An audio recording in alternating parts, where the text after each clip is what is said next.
আচ্ছা, একটা মানুষ কত বড় তফাৎ তৈরি করতে পারে হয়তো আপনি ভাবছেন খুব বেশি না, কিন্তু এই ভিডিওটা আপনার সেই ধারণা বদলে দেবে।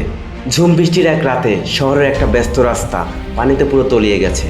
শত শত গাড়ি, মোটরসাইকেল আর মানুষ বিরক্তি হয়ে সেই ময়লা পানি মারিয়ে চলে যাচ্ছে। সবাই শুধু প্রশাসনকে গালি দিচ্ছে আর ভাগ্যকে ধরছে। কিন্তু ঠিক তখনই খেয়াল করুন এই সাধারণ মানুষটিকে। মাথায় একটা হেলমেট আর পাতলা রেইনকোট পরা মানুষটি কিন্তু দাঁড়িয়ে তামাশা দেখল না। তিনি হাঁটু গেড়ে বসে পড়লেন সেই নোংরা ড্রেনের মুখে।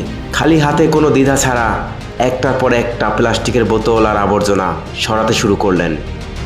সময় চলে যাচ্ছে, পাশ দিয়ে একটার পর একটা গাড়ি জল ছিটিয়ে চলে যাচ্ছে, কিন্তু তার মনোযোগ একটুও নড়েনি।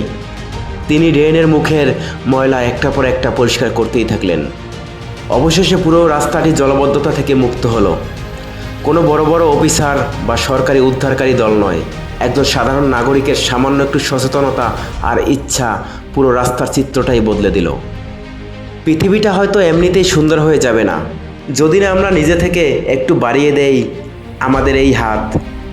এই নিঃস্বার্থ কাজের জন্য অন্তত একটা লাইক তো দেয়াই যায়, তাই না?